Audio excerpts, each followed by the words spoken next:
السلام عليكم ورحمة الله. مرحبا بكم في قناتي.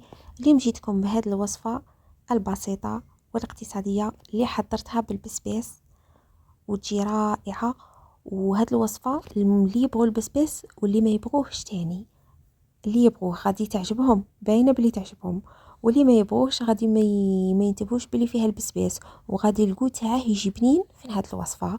نروحوا نحضروها مع بعض. هنايا جبت راس تاع البسباس، ما بغيتش نكتر، درت راس تاع البسباس برك كما راكم تشوفوا. نقيته وقلعت هذوك الاوراق تاعه على جهه، ودرت له شويه تاع الخل شويه تاع الملح وخليته على جهه في هذاك الماء. وهنايا جبت حبه بصله اللي تكون كبيره، درتها في الاشوار ونطحنها كما راكم تشوفوا. شغل من ما نطحنهاش بزاف حتى تطلق الماء، نبقى ندير كما هكا، نطحن شويه ونحبس باش هذاك البصل ينطحن رقيق وما يطلقش الماء. كما راكم تشوفوا هكا ما طلق حتى قطره تاع ماء. والا بقينا ضاغطين على هذاك الزر غادي شغل يجيك يجي، ماني مانيش باغيته كيما نهاك، ما يعطيش قوشبه في هذه الوصفه. انا كيما راني وريتكم كيما درت له هكا يجي مليح. وهنا في نفس الاشوار كيما راكم تشوفوا بلا ما تغسلوها ما والو، ضيفوا ليها هذاك الراس تاع البسباس وهذوك الاوراق الخضراء نخلوهم على جهه، ما نضيفوهمش هنايا. كما راكم تشوفوا نطحنوه مليح مليح حتى يولي بهذا الشكل اللي غادي يعطيه لنا دروك. شوفوا كيفاه يولي، يعني حتى توصلوا لهذه المرحله. شوفوا كيفاه يولي ينطحن جيدا.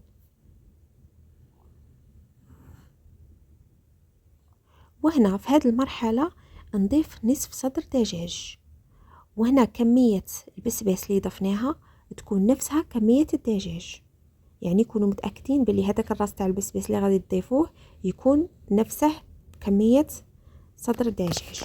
عليه الملح، الكركم، شويه تاع القرفه يعني ربع ملعقه صغيره، وهنا توابل الدجاج او كيري الدجاج. ومن بعد نطحنوهم مليح مليح كما راكم تشوفوا حتى يولي بهذا القوام.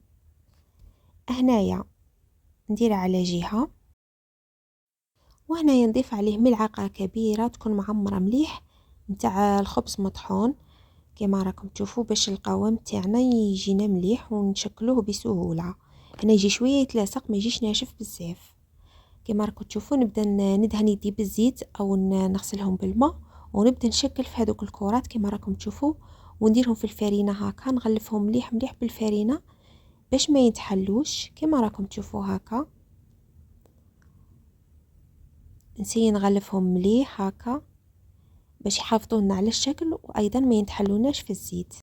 ومن بعد نقلوهم في الزيت اللي يكون حامي كما راكم تشوفوا، ونحمروهم من كاع الجهات هكا بهذا الشكل. وهنايا بعد ما قليت كاع الكميه اللي كانت عندي نخليها على جهه، ونجيب لاكوكوط هنايا ندير فيها ندير فيها شويه زيت هكا. ومن بعد نجيب هذاك البصل اللي كنت خليته على جهه من قبل، نقليه في هذاك الزيت، يعني ما نكرملهش ما نقليهش هكا حتى يتكرمل، غير شويه يدبل كما راكم تشوفوا.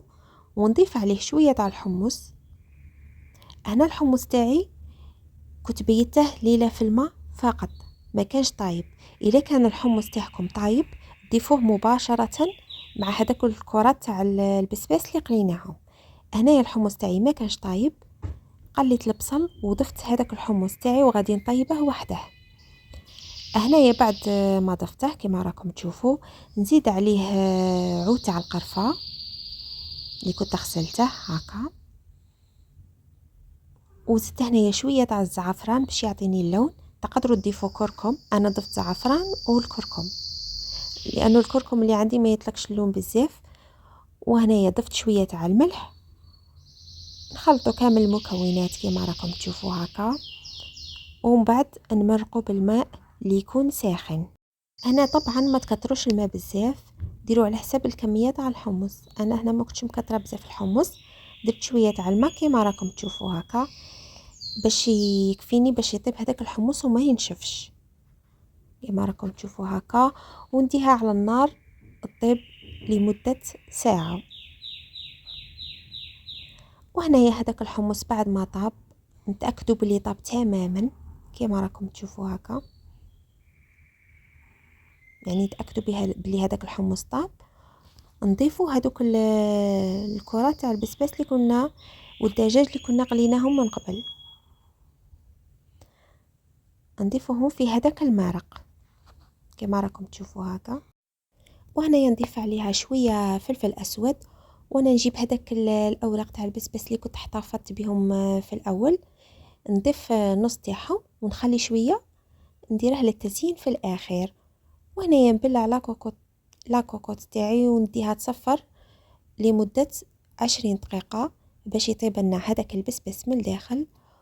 وهذه النتيجة النهائية بعد ما طاب هذاك البسباس والحمص وكل شيء. شوفوا كيفاه يجي،